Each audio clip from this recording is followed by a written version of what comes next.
오늘 또 서로 말씀을 나눌 때에 하나님께서 우리 모두 10년에 크신 은혜를 내리고 주시기를 축복합니다. 제가 우리 배 집사님 교회에 들어오시는 뒷모습을 보고 깜짝 놀랐어요. 안 뵐 분을 뵈가지고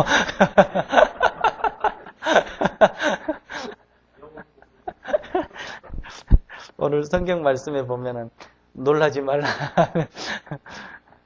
이렇게 귀하게 또 수요일날 뵙게 돼서 반갑고요. 수요일날 좀 자주 뵐 수 있으면은 좋겠습니다. 또 서집사님 오늘 찬양하시면서 은혜를 많이 받으신 것 같아요. 몸으로 찬양하신 모습을 보고 참 아름다운 모습입니다. 오늘 우리 주은이하고 우리 진집사님하고 생신이라고 해야 되나? 생일이라고 그래야 되나? 하나님께서 우리 주은이 또 우리 진집사님 앞길과 가정 위에 크신 은혜를 내리시기를 축복합니다. 오늘은 7절 말씀을 중심으로 부활에 대한 증거 관점으로 말씀을 서로 나눕니다. 7절에 보면 그렇죠. 가서 그의 제자들과 베드로에게 이르기를, 그러니까 지금 무덤에 온 세 여인들에게 하늘의 존재인 천사가 지금 하시는 말씀이에요. 가서 그의 제자들과 베드로에게 이르기를, 이제 그렇죠. 내용이 나오죠. 예수께서 너희보다 먼저 갈릴리로 가시나니 전에 너희에게 말씀하시는 대로 너희가 거기서 배우리라 하라. 천사가 하신 말씀이에요. 그런데 우리가 공간복음이라는 말씀을 늘 듣잖아요. 공간복음은 이렇게 함께 비교하면서 봐야 될 복음서다. 그래서 이제 공간복음서라고 얘기를 하는데요. 마태, 마가, 누가를 공간복음이라고 그래요. 함께 비교하면서 봐야 훨씬 더 하나님의 뜻을 밝히 볼 수 있다고 하는 말이죠. 그리고 요한복음도 전혀 다른 각도에서 예수님에 대해서 기록을 하고 계시니까요. 그래서 이제 그 복음서를 연구할 때는 공간이라고 하는 말을 함께 본다라고 하는 말을 아주 중요하게 여기면서 성경을 연구하신 분들은 봅니다. 그런데 오늘 이 7절 말씀을 공간복음 차원에서 보면 굉장히 재미가 있어요. 이를테면 마태복음, 또 누가복음, 심지어 요한복음도요. 가서 그의 제자들에게 이르기를 이렇게 돼 있어요. 그러니까 뭐가 빠져 있냐면 베드로가 빠져 있어요. 다른 복음서에서는. 그런데 유독 마가복음에서는 제자들과 그리고 베드로 이렇게 얘기를 하고 있단 말이죠. 그러니까 다른 복음서에서는 천사가 말씀을 하시기를 제자들에게 가서 예수님께서 너희보다 먼저 갈릴리로 가시니 거기서 말씀하신 대로 너희를 보리라 이렇게 전하라고 말씀을 하셨어요. 근데 마가복음에는 제자들 그리고 베드로, 그러니까 이게 무슨 얘기일까요? 베드로를 강조하고 있는 거예요. 그러면 이제 우리는 성경을 볼 때 가끔 왜 물어야 돼요? 왜? 다른 복음서에서는 제자들이라고만 얘기를 했는데 마가복음에서는 베드로라고 하는 말을 넣었을까? 여러분이 한번 상상을 해보십시오. 제가 질문을 드립니다. 그냥 그랬을까? 그건 아닐 거예요. 뭔가 특별한 이유가 있었겠지요. 그래서 성경학자들은 이렇게 답을 내립니다. 제자들의 대표로서 언급을 했다. 12제자의 대표로서 언급을 했다. 그러니까 제자들이란 말이 나오고 또 제자를 대표해서 언급을 했다. 그런데 이제 이 말은 그렇게 많은 분들이 그렇네요 라는 호응을 얻지를 못해요. 그 다음에 하나의 그 내용이 있는데, 베드로가 마가하고의 그 특별한 관련이 있어요. 우리가 그 마가복음을 초창기에 할 때 그런 얘기를 했잖아요. 베드로는 어디 출신이라고 그랬어요? 갈릴리 출신이라고 그랬죠. 그리고 전형적인 유대 민족이에요. 그러니까 베드로는 쓴다고 해봐야 언어가 히브리어 내지는 조금 아람어, 지금 아랍어가 아니고요. 그 지방 방언인 아람어 정도였어요. 그런데 이 요한의 또 마가의 또 다른 이름이 요한이잖아요. 요한은 어디 사람이냐면은 헬라에 사는 사람이에요. 그런데 헬라에 살면서 유대인이란 말이에요. 그러니까는 이 말은 무슨 얘기냐면은 그 당시에 그 공통어라고 할 수 있는 헬라어를 능통하게 구사하면서 또 어려서부터 유대인으로서의 교육을 받았기 때문에 유대말도 잘하는 그런 사람이었다라고 말씀을 드린 바가 있어요. 그래 베드로가 이제 사도행전에 보면 난중에 갈릴리를 중심으로 복음을 증거하다가 이제 헬라 지방으로 넘어가요. 그러면 베드로는 이제 언어에 문제가 있게 되잖아요. 그때 마가가 베드로의 설교를 통역을 했던 사람이다. 베드로 전후서에 보면은 그런 암시들을 주는 내용들이 나와요. 그러니까 베드로 후반에 마가와 베드로가 한 복음의 짝을 이루면서 베드로는 복음을 증거하는 주 스피커가 되고 마가는 이렇게 헬라 세계에 그것을 통역하는 그런 사람이었다. 그러니까 둘이가 특별한 관계가 있는 거예요. 그래서 어쩌면 마가는 베드로를 유념을 하면서 이렇게 베드로라고 하는 이름을 넣었을 것이다. 이렇게 얘기하기도 해요. 그럴듯해요. 그런데 이것도 그 연구하는 모든 분들에 의해서 그렇게 호소력이 있지는 않아요. 가장 이제 호소력이 있는 게 뭐냐면은 베드로가 지금 예수님을 부인을 했잖아요. 제자들도 예수님을 떠난 건 마찬가지죠. 그런데 지금 예수님 앞에 가장 마음이 통해되고 죄스러운 사람이 누구냐면 베드로일 거예요. 다른 제자들은 도망을 갔는데 그들은 예수님이 보는 앞에서 이렇게 맹세하고 저주하고 부인하고 이 정도는 아니었단 말이죠. 그런데 베드로는 그렇게 된 거예요. 저주하고 맹세하고 부인하고. 그런데 예수님이 살아났어요. 살아나셨어요. 그러니까 베드로 입장에서는 이제 예수님을 봐야 될 텐데 보려면 어떻게 되겠어요? 진짜 쥐구멍이라고 믿으면 들어가고 싶은 그런 심정일 거예요.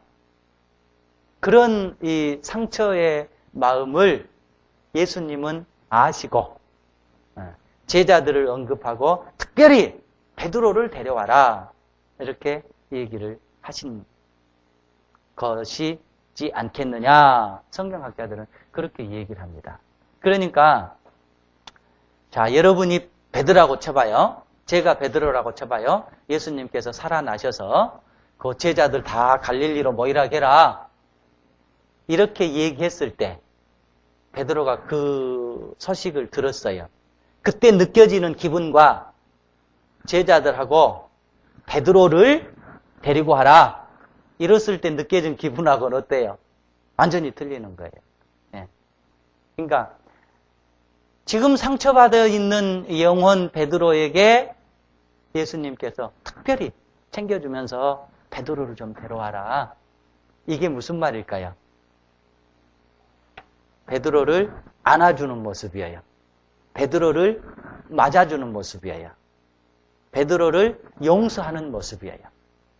그래서 베드로는 자기의 이름이 거명된 그 순간 다시 한번 하늘을 보면서 하나님 앞에, 예수님 앞에 눈물을 흘렸을 것이다. 네, 그렇게 얘기를 합니다. 그런데 마가는 왜 다른 복음서에서는 그거를 캐치하지를 못했을까? 그리고 왜 마가만이 그거를 캐치하게 되었을까? 그거는 마가도 그런 사람이었어요. 네. 그러니까 부자는요, 가난한 사람 심정 안다고 그래요? 모른다고 그래요? 가난한 사람 심정 몰라요. 예. 한 달에 월세 1,000, 2,000 받은 사람은 월세 아파트 사는 사람 심정을 알 수가 없는 거예요. 그러니까 월세 아파트를 살아본 사람만이 집 없는 사람의 서름을 알고 아픈 자의 서름을 알듯이 마가는 자기 인생에 큰 오점이 하나 있습니다. 이것도 그때 이 마가복음 서두에 얘기를 했는데요. 마가가 어떤 사람이냐면요. 바나바의 조카입니다. 예. 바나바는 그 초대 이렇게 사도행전에 보면 이렇게 교인들이 모든 물건을 서로 통용하고 없는 자리에서 나눠주는 그런 물질을 서로 이렇게 나누는 그런 삶이 있었는데 그 삶의 선두주자가 누구냐면 바나바였어요. 네. 바나바가 이렇게 자신의 물질을 교회 앞에 내놓으면서 교회의 어려운 사람들을 이렇게 나누는 운동이 벌어졌는데 그 시초가 바나바였습니다. 그러니까 굉장히 바나바는 그때 초대교회 당시에 이렇게 인정받는 사람이었습니다. 그런데 그때 문제가 하나 있었어요. 무슨 문제가 하나 있었냐면은 사울이 개종을 하잖아요. 사도행전에 보면. 예. 사울이 다메섹으로 누구 잡으러 갔어요? 예수님 믿는 사람들 잡으러 가잖아요. 그리고 스데반을 죽였잖아요. 예. 그런데 사울이 스데반을 죽이고 의기양양해가지고 또 다메섹으로 이를테면은 체포영장을 가지고 예수 믿는 사람들을 잡으러 가다가 다메섹에서 이제 예수님을 만나게 되잖아요. 그리고 그가 꼬꾸러지고 예수 믿는 사람으로 변화가 돼요. 그래서 이제 이 소문이 들려지기를 시작한 거예요. 아, 그 기독교인들 때려잡는 그 무시무시한 사울이 예수님을 만났대요. 그리고 예수 믿는 사람이 됐대요. 그리고 완전히 변화가 됐대요. 예수님을 증거하는 사람이 됐대요. 그러니까 그 소식이 어디까지 들어가게 되냐면은 그때 당시 사도들에게까지 들어가게 됐어요. 근데 사도들은 어떤 생각을 가지고 있냐면 이거 혹시 우리 지금 말로 하면은 뿌락치 아니야? 예. 이렇게 변장해가지고 수뇌부 잡으려고 이렇게 위장해가지고 들어온 거 아니야? 이런 식으로 됐단 말이에요. 그러니까 누구 하나 사도 바울의 진정성을 인정을 해주려고 하지 않았고 다 이렇게 가면을 끼고 있는 사울이다 이렇게 했어요. 그런데 사실은 그게 아니었잖아요. 그런데 이 홀로 떠도는 사울을 일으켜 세워서 그때 당시 기독교의 중심 세력인 사도들과 이렇게 매치를 시켜준 사람이 누구냐면 바나바였어요. 바나바. 이거는 굉장히 바나바는 사도행전의 관점에서 보면은 훌륭한 사람이었어요. 그리고 나서 이제 어떤 일이 벌어지게 되냐면 예루살렘에 큰 핍박이 일어납니다. 엄청난 핍박이 일어나요. 그래서 사도 몇 사람만 놔두고 모든 사람들이 예루살렘에서 흩어져 버리게 됩니다. 예. 그러면서 복음이 이제 각 세계로 번져 나가게 되는데 그 핍박과 함께 예루살렘에 큰 흉년이 들어요. 그래서 이제 이방 땅 안디옥을 중심으로 해서 예루살렘에 흉년이 들었고 핍박이 있다는 것을 알고 뭐를 하게 되냐면은 오늘 말로 하면 모금 활동을 하게 돼요. 예. 예루살렘 무리에서. 그래서 예루살렘 무리에서 모금 활동을 해가지고 누가 이렇게 물질을 가지고 가게 되냐면은 바나바하고 사울하고가 이렇게 예루살렘으로 올라가요. 그리고 물질을 전해주고 오는 길에 누구를 데려오게 되냐면은 마가를 데려오게 됩니다. 어디로? 안디옥 지방으로. 마가는 지금 예루살렘에 있으니까. 그래서 마가를 데리고 옵니다. 바나바가. 또 사울이 같이. 그래가지고 이제 바나바, 사울, 마가 이렇게 한 인간의 맥이 형성을 되게 됩니다.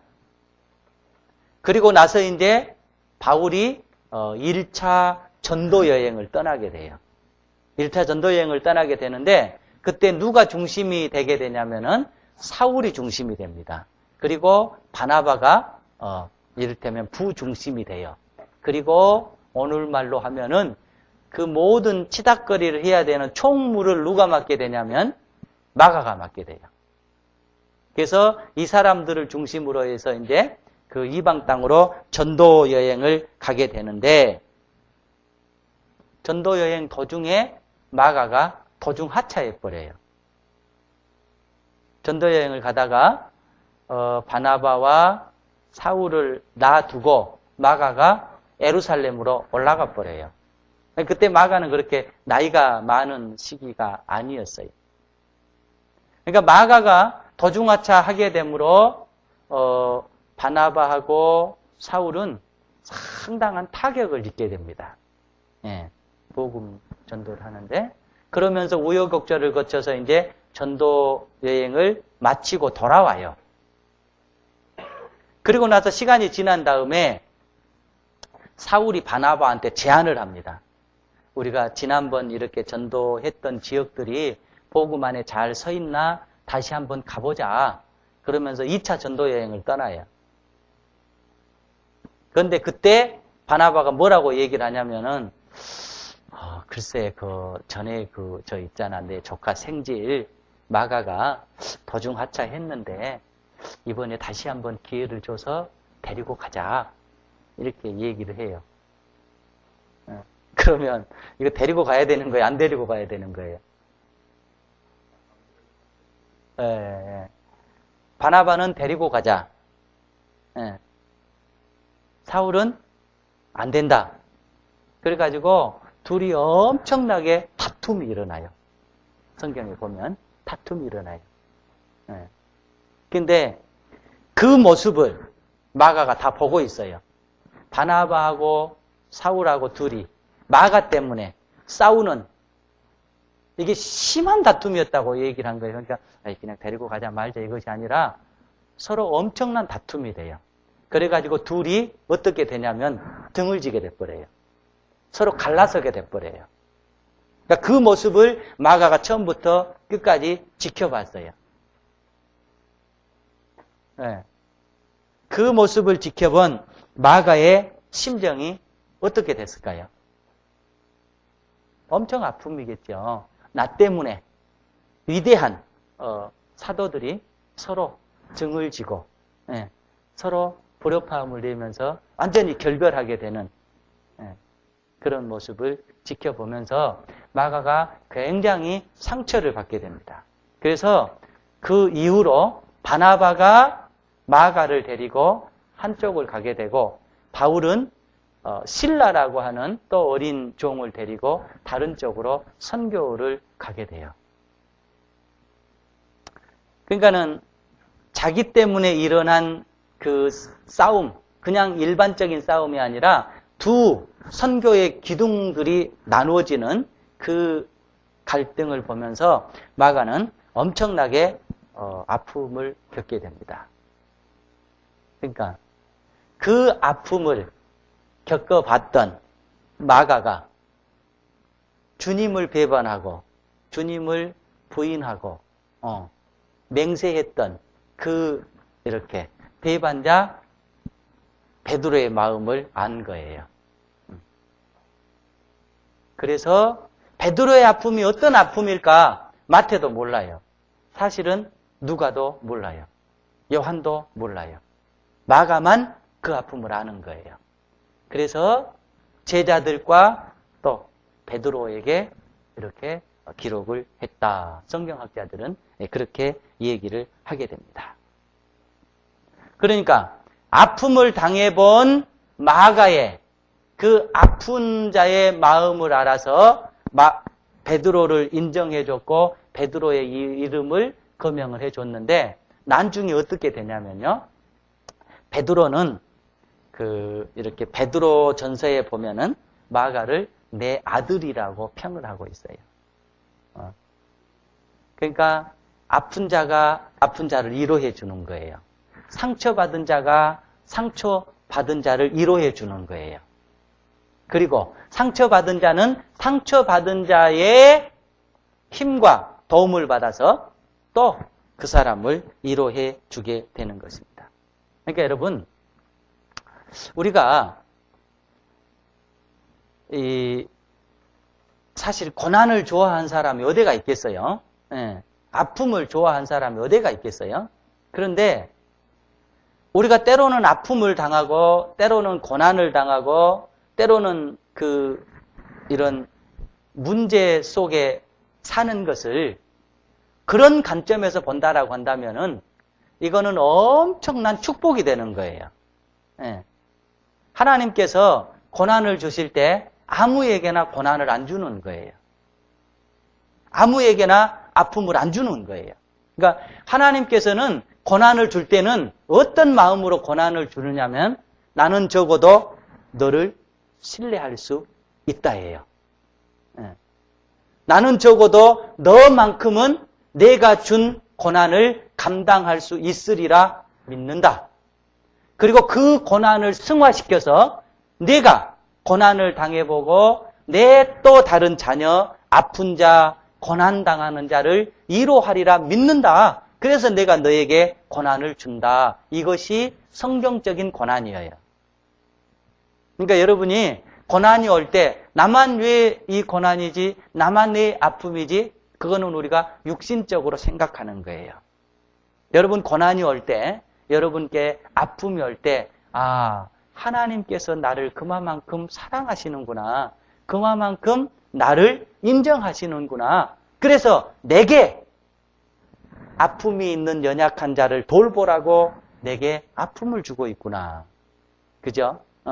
내게 아픔을 경험해서 또 다른 아픈 자를 위로하라고 하나님께서 내게 이런 아픔을 주고 있구나 라고 생각할 수 있다라고 한다면 그 고난은 축복이에요.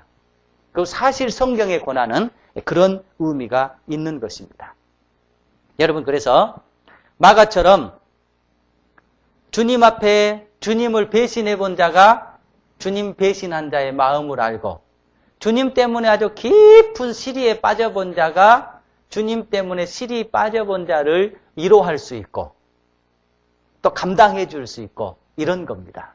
그래서 여러분이 힘들 때마다 어려울 때마다 여러분에게 다가오는 고난과 여러분들에게 다가오는 아픔을 신앙의 눈으로 볼 수 있기를 축복합니다. 그렇게만 볼 수 있다라고 한다면 그것은 우리에게 축복이고 그렇게만 볼 수 있다라고 한다면 우리는 인생을 더 깊이, 더 풍요롭게, 더 넓은 시야를 가지고 살아갈 수 있으리라 믿습니다. 그래서 마가는 특별하게 베드로를 기억하고 있다라고 얘기하고 있습니다.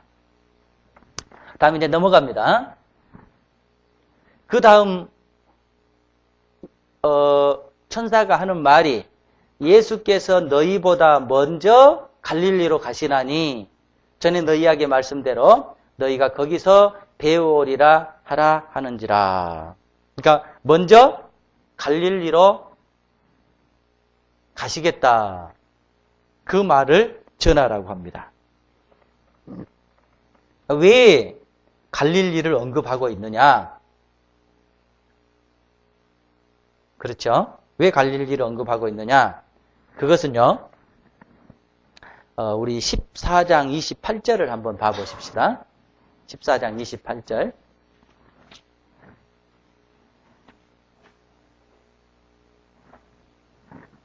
14장 27절부터 봅니다. 같이 한번 읽어보십시다. 27절, 28절. 예수께서 제자들에게 이르시되 너희가 다 나를 버리리라. 이는 기록된 바 내가 목자를 치리니 양들이 흩어지리라 하였음이니라. 그러나 내가 살아난 후에 너희보다 먼저 갈릴리로 가리라. 예수님께서 십자가를 지시기 전에 제자들에게 하신 말씀이에요. 그래서 이 말씀은 지금 14장 28절의 말씀의 약속이 성취되는 대목입니다. 그러니까 지금 이게 이런 거예요. 예수님하고 지금 제자들하고는 예수님과 제자들은 성경적인 용어로 비르면은 여기는 목자죠. 그리고 여기는 뭐예요? 양이겠죠. 자, 그런데 십자가 사건을 통해서 어떻게 되냐면 목자와 양의 관계가 파괴돼 버려요. 왜? 양들이 다 흩어져 버렸어요. 사방으로 흩어져 버렸어요. 그런데 예수님 목자와 양의 관계가 마가복음에 봐도 그렇고 다른 복음서에 봐도 그렇고 제일 처음에 어디서 시작하게 되냐면은 갈릴리에서 시작하게 돼요. 갈릴리 땅이 무슨 땅이냐면은 갈릴리 땅이 양과 목자와 양의 관계가 출발한 지역이에요. 출발한 지역이에요. 출발한 지역? 시작 지역이에요. 그런데 도중에 이게 끊어져 버렸단 말이에요. 그래서 부활해가지고 다시 갈릴리에서 만나자. 이 말은 바꿔 얘기하면 무슨 의미예요? 새롭게 다시 출발하자예요. 새롭게 다시 출발하자. 그러니까는 그 갈릴리라고 하는 지역이 중요하다라기보다는 의미가 중요한 건데 끊어져 버린 목자와 양의 관계를 다시 시작하자라는 얘기입니다. 곧 이 말은 바꿔 얘기하면 목자와 양의 관계를 다시 회복해서 다시 그곳에서 시작한다라고 하는 것입니다. 그러니까 여러분, 이 다시 시작할 수 있다라고 하는 것은 굉장한 거예요. 다시 시작할 수 있다라고 하는 거는. 그러니까 어떤 분이 이런 얘기를 하더라고요. 어디 책에 보니까 사업을 한 사람들이요. 사업을 할 때 이렇게 뭔가 투자를 하잖아요. 그럼 투자를 할 때 내가 이 사업을 완전히 망한다라고 할지라도 다시 시작할 수 있을 만큼의 투자 금액은 놔둬야 된대요. 그죠? 제게 재산이 5억 있어요. 5억 있어요. 그런데 제가 사업을 해요. 그런데 지금 절대절명이에요. 내가 여기다 5억을 투자하면 아주 대박이 날 수 있고 또 잘못되면 안 될 수도 있고. 이때 어떻게 해야 되느냐? 5억을 투자하는 것은 바보짓이래요. 물론 성공한 사람도 있겠죠. 그런데 상식선에서 보면 이 사업이 잘못돼서 완전히 망했다고 했을 때 내가 다시 사업할 수 있는 여분을 남겨놓고 하려는 거예요. 곧 이 말은 뭐냐면 내가 망하게 되었을 때 다시 일어설 수 있는 여분을 놔두고 투자를 해야 된다 이 말이에요. 곧 이 말은 뭐냐면 다시 시작할 수 있는 여건은 본인 스스로 갖고 있어야 된다라는 거예요. 그러니까 다시 시작할 수 있다라고 하는 것은 굉장한 거예요. 굉장한 거예요. 네. 여러분이 이렇게 생을 살아가시면서 아마 어떤 사람은 사업 때문에 이런 고민을 해야 될 때도 있고 또 여러 가지 원인들과 뭐 종류들 때문에 고민들을 해야 되는데 만약에 이게 부도가 났을 때 이게 잘못되었을 때 내가 다시 일어설 수 있는 힘이 있느냐? 내가 다시 일어설 수 있게 나를 도와주는 사람이 있느냐? 내가 다시 일어설 수 있게 나를 밀어준 사람이 있느냐? 그 사람이 있는 사람은 행복한 사람이에요. 그 사람이. 네. 그런 존재가 있다라고 하는 것은 행복한 사람들이에요. 그래서 이런 의미에서 본다면 여러분 예수 믿는 것은요 내가 10번 실패했다라고 해도 행복한 사람이에요. 왜? 다시 시작할 수 있는 다시 시작할 수 있는 힘을 내게 줄 수 있는 그리스도가 계시기 때문에 그런 겁니다. 제자들은 철저하게 실패해버렸어요. 철저하게. 예. 그런데 제자들이 다시 시작한 것이 아니라 뭐예요? 예수님께서 먼저 시작점에서 얘들아 와라. 여기서 다시 시작하자. 예. 그래서 여러분 인생이 힘들 때 내가 그만둬버릴까? 이제는 더 안 되겠다라고 싶을 때 다시 시작할 수 있는 힘이 내게 있다라는 것을 꼭 잊지 말고 사셔야 됩니다. 다시 시작할 수 있는 힘을 주신 분이 예수 그리스도십니다. 이거는 굉장한 복음이에요.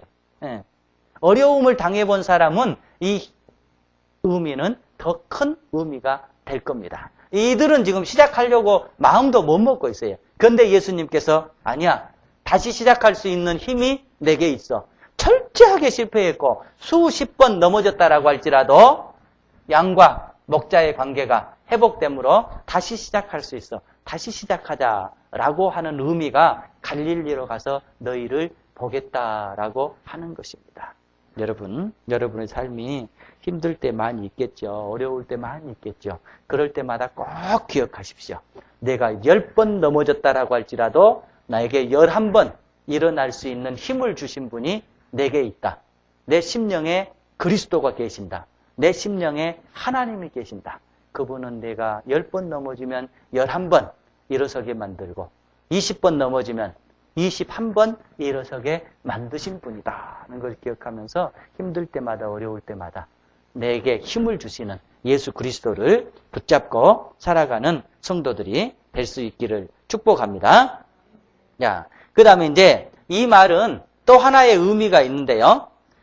갈릴리에서 너희를 보이라 라고 하는 말은 우리에게 주시는 새로운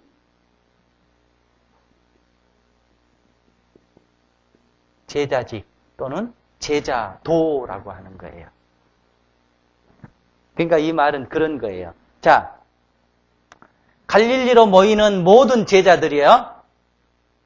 앞서간 내가 다시 시작하게 만든다.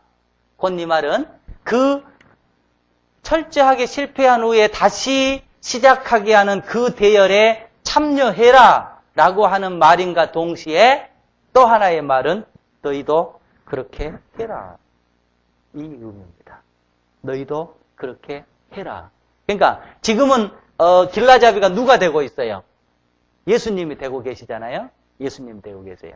그런데 그 길에 동참해라. 그 의미인가 동시에 그 다음에 뭐예요? 너희들이 각각 그리스도가 되어서 다른 사람에게 새롭게 출발할 수 있도록 힘을 주는 길라잡이가 되라고 하는 이 제자도를 줬다고 하는 것입니다. 그러니까 부활은요, 지금 부활한 예수 그리스도는 부활은 우리가 끝점이 아니라 어떤 점이냐면 다시 시작하는 점이라는 거예요. 누가 시작하는 점? 내가 예수 그리스도를 내 심령에 가지고 다른 사람에게 다시 시작할 수 있는 힘을 주고 용기를 줄 수 있는 능력이 제자들에게 있어야 함을 얘기하는 것이라고 성경을 해석을 하고 있습니다. 그러니까 여러분들이 새롭게 시작을 경험해야 돼요. 저는요, 그렇게 인생을 많이는 안 살았지만 제가 실패한 사람들에게 자신 있게 할 수 있는 말 한마디가 딱 있어요. 그거는 뭐냐면 뭐겠어요?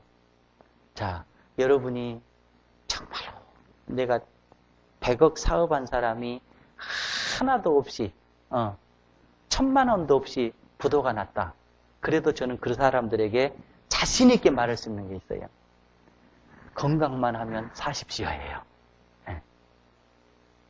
네. 건강을 잃어보니까 제가 알겠어요. 네. 건강만 하면 우리가 다시 일어날 수가 있어요. 내게 한순간에 모든 사업이 다 부도났다라고 할지라도 내게 다시 출발할 수 있는 건강만 있다라고 한다면 실망할 필요 없어요. 낙심할 필요 없어요. 다시 우리가 뭔가를 할 수 있다라고 하는 힘, 이게 없으면 사람이 살 수가 없는 거예요. 이게 없으면 안 되는 거예요. 그러나 여러분이 잘된 사람도 꼭 기억해야 돼요. 안 된 사람도 꼭 기억해야 돼요. 뭐예요? 최악의 경우라고 할지라도 내가 뭐 할 수 있다? 다시 시작할 수 있다예요. 다시 시작할 수 있다. 심지어 내 생명이 오늘 끊어지는 한이 있다라고 할지라도, 바꾸고 말하면 내가 죽는 한이 있다라고 할지라도 다시 시작할 수 있는 거예요. 그거는 뭐예요? 하나님 나라에 내가 가는 거예요. 지금 예수님은 우리에게 그걸 얘기하고 있는 거예요. 다시 시작하자. 거기 대열에 동참해다오. 그리고 니들이 다시 이 땅에서 상처받고 어려움을 당하고 힘들어하는 사람에게 다시 시작할 수 있는 예수 그리스도가 되어다오. 이게 지금 다시 갈릴리로 가자라고 하는 말씀입니다. 그리고 제자들이 이 말씀에 따라서 새로운 그리스도적인 삶을 사는 게 뭐냐면은 사도행전입니다. 네. 그러니까 여러분이 오늘 이 말씀에 깊은 의미를 깨달을 수 있기를 축복합니다. 힘들 때, 어려울 때, 내가 100번 넘어졌다가 할지라도 101번 일어설 수 있는 힘이 내게는 있다. 예수 그리스도께서 내게 그런 힘을 주신다. 그 그리스도와 함께 나는 내 인생을 또 출발해야 된다. 그리고 내가 또 작은 예수 그리스도가 돼서 내 주위에 힘들어서 일어서지 못하고 낙심하고 좌절되어 있는 분들에게 그 힘과 능력을 줘야 될 사명이 바로 저와 여러분들에게 있습니다.